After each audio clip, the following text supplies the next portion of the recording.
An effort to advance a bill that would ban abortion around the 6th week of pregnancy fell one vote short of breaking a filibuster in the Nebraska Legislature on Thursday. This means the bill is unlikely to move forward this year, despite Republican Gov. Jim Pillen making a public call for just that. The legislature adjourned immediately after the failed vote and won't reconvene until Tuesday. It was the second straight year that an effort to restrict abortion access in the state failed.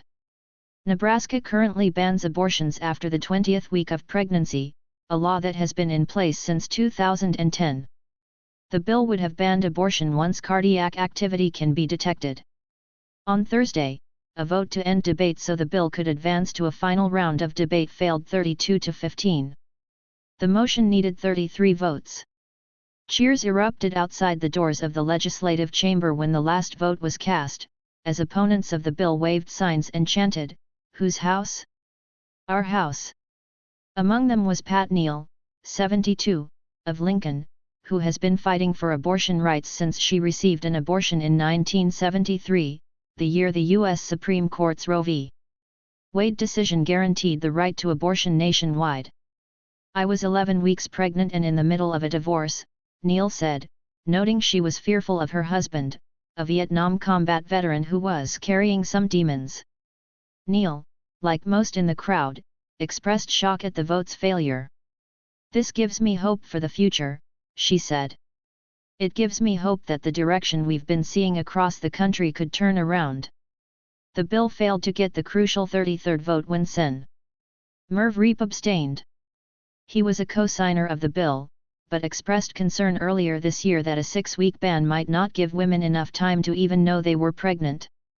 Reep, a former hospital administrator from Ralston, introduced an amendment Thursday that would have extended the proposed ban to 12 weeks and add to the bill's list of exceptions any fetal anomalies deemed incompatible with life.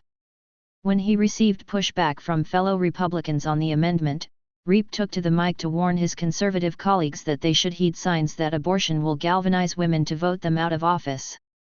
He offered up his own election last year as an example, noting that in a 4-person race, he emerged with about 45% of the vote in the May primary and was a whopping 27 points ahead of his nearest contender. But after the Supreme Court's decision in June striking down Roe, his margin of victory in the general election against that same challenger, a Democrat who made abortion rights central to her campaign, dropped to just under 5 percentage points. "We must embrace the future of reproductive rights," he said. The failed Nebraska bill included exceptions for cases of rape, incest, and medical emergencies that threaten the life of the mother and made specific exceptions for ectopic pregnancies and IVF procedures. It also allowed for the removal of a fetus that has died in the womb. It did not ascribe criminal penalties to either women who receive or doctors who perform abortions. Instead, it would have subjected doctors who perform abortions in violation of the measure to professional discipline, which could include losing their medical licenses. Opponents seemed prepared to back Reep's amendment by the end of debate, but focused mostly on concerns about the bill, saying it was ambiguous and might make medical professionals subject to criminal penalties, in particular a 1977 state law that makes abortion performed outside of accepted medical procedures a felony. "Doctors are not going to have an adequate opportunity to know what's going on with this law," Sen. John Kavanaugh said.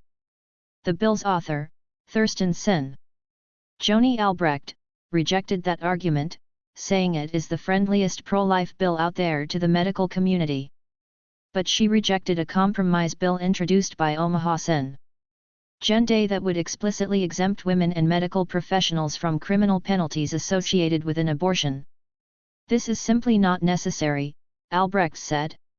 She also rejected Reep's amendment, objecting to giving pregnant people 12 weeks to get an abortion because her 6-week proposal was a big compromise from the total abortion ban, which had no exceptions for rape or incest, she introduced and failed to get passed last year.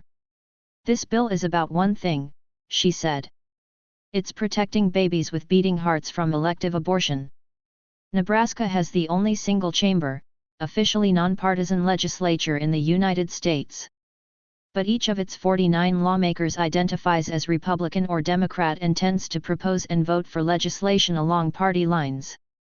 Republicans hold 32 seats, while Democrats hold 17 seats. Although bills can advance with a simple majority, it takes a supermajority 33 votes to end debate to overcome a filibuster. So a single lawmaker breaking from the party line could decide whether a bill advances or dies for the year.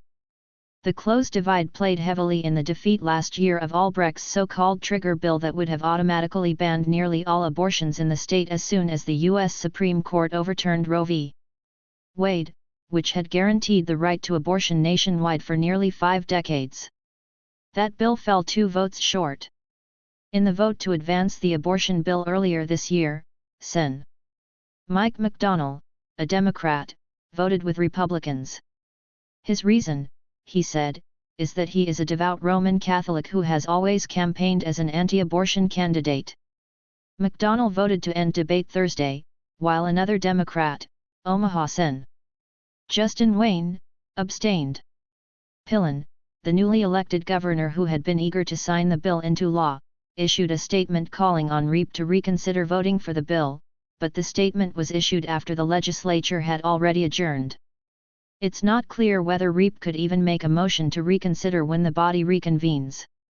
Joe Giles, executive director of the Women's Fund of Omaha, was brought to tears outside the legislative chamber after the vote. "Wow!" she exclaimed. "This was unexpected, but we're so glad to have this win. We have fought so hard. This bill is not what the majority of women in this state wanted."